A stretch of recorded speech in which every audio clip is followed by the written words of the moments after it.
Hello friends, CPR video 2।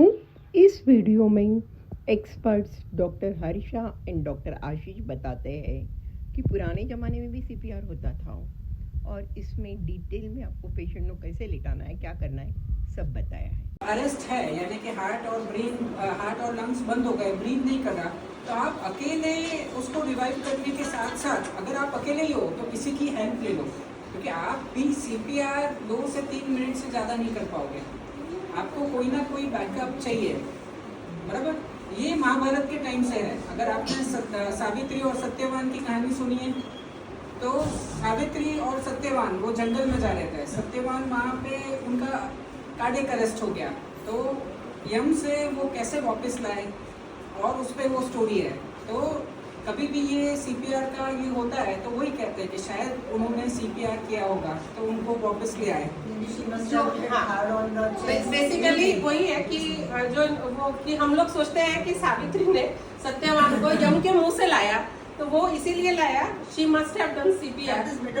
वो कहा जाता है। हाँ, मतलब ऐसे बहुत सारी कहानियां हैं जो अपन सोचते हैं this are mythological, but they had science behind it. तो this is one of the important कहानी फॉर CPR कि सावित्री ने सत्यवान को यम के मुंह से लाया, यानी मौत के मुंह से वापस लेकर आए।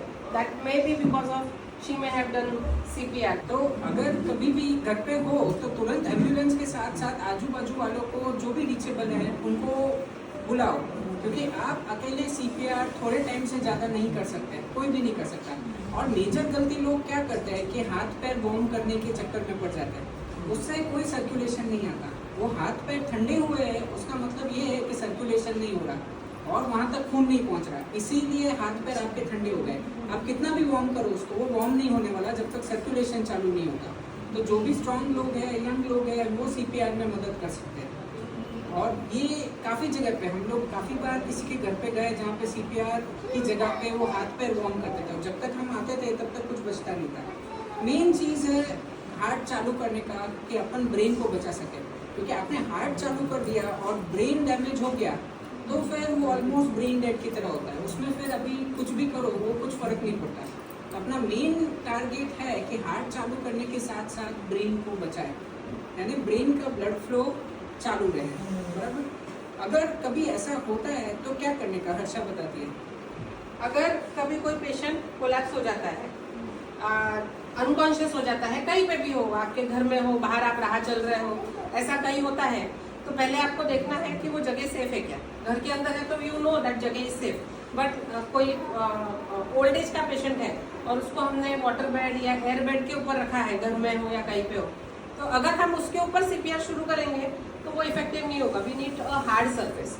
तो बेड भी अगर आजकल के क्या हमने फोम की गद्दियाँ होती है, उसके ऊपर अगर आप चेस्ट कंप्रेशन दोगे तो वो चेस्ट कंप्रेशन नहीं मिलेगा। तो you need a hard surface. तो अगर कभी ऐसा होता है कि कोलैप्स हो जाता है या बाहर एक्सीडेंट हुआ हो या कहीं पे फायर वाली जगह हो, तो आपको वहीं पे तुरंत कि हाँ भाई ये तो अनकॉन्शियस हो गया, हमको CPR देना है। पर आपको सीन सेफ्टी देखनी है और आपकी सेफ्टी देखनी है, पेशेंट की सेफ्टी देखनी है, तीनों चीज़ें देखनी है। तो आपको देखना है कि सीन सेफ है, यहाँ पर फायर ब्रिगेड की आग लगी है, आप वहीं पे नहीं कर सकते, तो आपको पहले उसको एक सेफ जगह पे लेके आना है। दूसरा स्टेप है, पहले देखना है कि वो एक्चुअली उसको CPR की जरूरत है कि नहीं। हो सकता है कि कोई कुंभकर्ण है और वो सोया हुआ है, हमको लगा रहे यार ये तो क्या हुआ, ये तो ब्रीथ नहीं कर रहा, ये तो कुछ गड़बड़ हो गई, तो आपको वैसा नहीं करना है। सेकेंड स्टेप इज आपको उसको उठा के पूछना है, जोर से शोल्डर पे टैप कीजिए, पूछिए आर यू ओके, भैया तुम ठीक हो।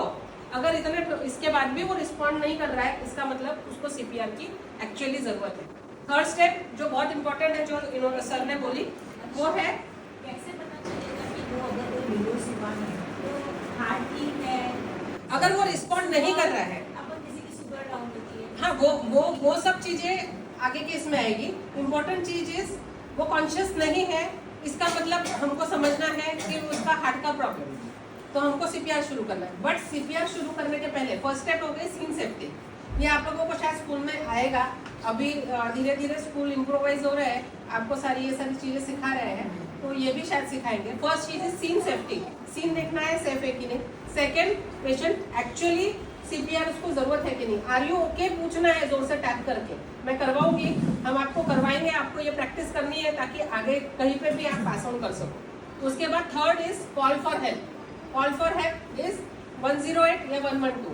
अगर हम लोग उसको सेफ जगह पे ले जाते वो मिल गया तो नहीं, बट ऐसे वैलिड पॉइंट कि अगर हम किसी बहुत दूर जगह मिडिल ऑन द रोड है हाँ। और वहाँ से ले जाने में जो टाइम है, तो हमको हॉस्पिटल तक नहीं ले जाना है। सेफ जगह इज नॉट हॉस्पिटल और किसी का घर। वो यहाँ रास्ते के बीच में है, ट्रैफिक रुक सकता है, पर नहीं रुका तो एटलीस्ट उसको किनारे पे लेके जाओ। जहाँ पे पत्थर है वहां मत रखो, ऐसी जगह रखो जहाँ पर कीड़े मतलब नुकीली चीजें नहीं है, ऐसी जगह ढूंढो। ग्रास में भी चलेगा, बराबर, पर ऐसी जगह पे ऐसा नहीं कि भाई सेफ जगह इज हॉस्पिटल तो उसको लेके हॉस्पिटल भागे। It should be with in seconds, जो भी हम कर रहे हैं विद इन सेकेंड्स होना चाहिए। थर्ड चीज इज कॉल फॉर हेल्प। आप अकेले हो, आपने देखा है तो आप जोर से चिल्लाओ तो साइड के आजू बाजू के लोग आए, घर में है तो नेबर्स को इन्फॉर्म करो या इमरजेंसी नंबर डायल करो तो एटलीस्ट एम्बुलेंस आएगी। आजू बाजू के लोगों को इकट्ठा करो, उन लोगों को, मतलब घर में है आप 2 ही लोग हो तो आप खुद करोगे, अगर कोई और है तो उसको भेजो कि बेटा घर पे कुछ हुआ है, आप जाके किसी और को बुला के लाओ या फोन करो। थर्ड चीज वो है। उसके बाद चालू होता है एक्चुअल हम जो सिखाते हैं सबको वो है हैंड्स ऑन सीपीआर। इसके अंदर ये होता है 30:2 कंप्रेशन, मतलब 30 कंप्रेशन देना है। हमेशा पल्स चेक करो। पल्स कहाँ चेक करनी है?